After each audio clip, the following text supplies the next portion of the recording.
The big focus at this present moment, security forces have launched Operation All Out against Naxals in Assam with the active help of the Indian Army. The operation has been initiated in the Sonitpur district on the Assam-Arunachal border, where Bodo militants had carried out multiple strikes. Remember that tragic incident where 65 lives were lost.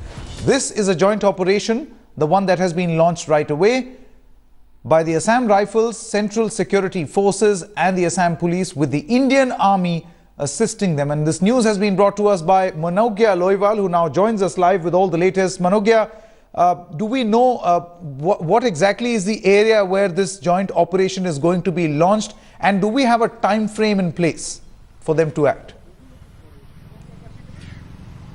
Well, as far as the Home Minister Rajnath Singh is concerned, he had assured that there has to be a time limit and it just cannot be an ongoing process for months together that the Bodo militants will be attacked. But interestingly, we've seen that the attack has begun, the offensive has started. As far as the army is concerned, we also spoke to senior officials in the army yesterday who have confirmed that the all-out offensive will continue as far as the next few days is concerned. Keeping in mind that they will get assistance from the state police, it is a joint operation by the state and the central government, and that's the reason why they would ensure that all kind of assistance is being given, because the massacre that took place has opened the eyes not only of the state government but also central government, and highlighted on how the militancy has now taken the face of terrorism. And that's the reason why they have not only heading towards the foliage in the Arunachal border, but also the fact that the international borders too will be taken into consideration if required. The Ministry of External Affairs has been asked to pitch in and ensure that the Myanmar and the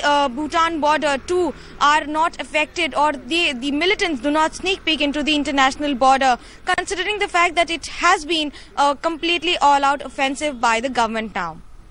Now, that isn't the real worry. That really is the real worry, isn't it, Manogya? The fact that, number one, these militants cross over to another country using the porous border, and that is why we saw that there is a multi-pronged strategy that the government is adopting. Number one, speak to all those neighboring countries to make sure this doesn't happen, terrorism is not harbored, and on the other hand, launch this counter-offensive in India to make sure that they are flushed out. Well, this is for the first time when the central government and the state government are both on the same page. Otherwise, usually there is politics over the issue. People die, their families are ruined, but the governments and the politicians keep on doing politics over it. This time, both the governments are serious, and they have said and promised to each other that they would go for an all-out offensive. Now, this also means that in the days to come, you would see more and more operations. Be told that choppers are being pressed into action, and the biggest worry is that the sneaking their sneaking into the international border has always helped them because of the demography of the place, because of the overall situation here. You have to understand that from one state to the other, it's all about foliage, it is all about the flora and fauna, and it is also all about the mountains here. Now, this territory is under complete understanding of the NDFB militants, and that's the reason why they take advantage of this and they go ahead, because they know the loopholes between the security agencies. A joint operation was required to ensure that both the states are on the same page, both the countries are on the same page, and most importantly, both state government and central government, central paramilitary forces as well as army are on the same page. Okay. And this has happened this time. Perhaps that's the reason why it's a bigger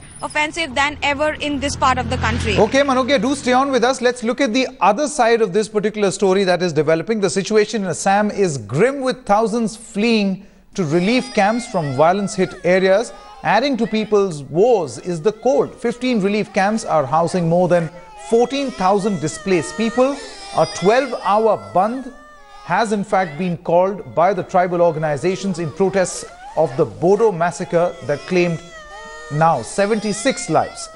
The center has initiated an NIA probe into the killings and has said that zero tolerance will be there for terror. Now, Manogya, the second part of this story is really that 12-hour bandh that has been called by the Adivasi Samiti, the tribal organizations. What really is the impact on the ground of this particular bandh that has been called? And this is definitely should be a cause of concern. Launching a counter-offensive is one of the concerns of the government. The other is to make sure that these people who are displaced, homeless, and that too in this cold, are given some sort of relief. Well, I spoke to a lot of people in the relief camp yesterday. Out of the 14,000, we spoke to at least 1,500 people in the relief camps in Thekiajuli area. Most of them were worried whether they will get food on time or not. One day had gone without food. Imagine a Christmas where they did not have proper clothes to cover themselves, rather no blankets in this cold in Assam. And most importantly, they were promised a lot, but they did not get much. The local MLAs had been playing politics also because they were from Assam Gana Parishad and the government here is of Congress. So beyond all this time the government has become a lot more serious. They have ensured that at least these relief camps function. They have been given food in the later half of the day. But the fact that they are still worried on whether they are safe in their own home is the biggest question. The Adivasis we met yesterday were saying that they would continue to guard the relief camps even with the bows and arrows to ensure that they are safe at least at the relief camps, because they feared that the Bodo militants had the latest ammunitions, and that's the reason why they still fear whether they are safe in these relief camps also. They have fled from their homes, leaving everything back there and nothing with them, with their children, with their women, and running around from one place to the other just for the sake of a safe life, but with nothing, almost nothing with them. And that's the reason why the government now has to take action into it, has to take into consideration that these people have left their homes, are living away from their homes and are living under fear. And that's the confidence that they would have to gain, because this is not for the first time that Assam is witnessing violence here. We have seen riots earlier also. I covered the Kokrajhar violence and we saw that there were people displaced for several months and they were still fearing in returning back home, fearing a backlash. And this time the backlash is the biggest threat again. Absolutely, Manogya. The last point that you made is also very crucial for the government. Counter-offensive, relief for the homeless, but also most important for the government to tackle is a possible backlash, which we saw happening in this particular case. Many thanks for joining us.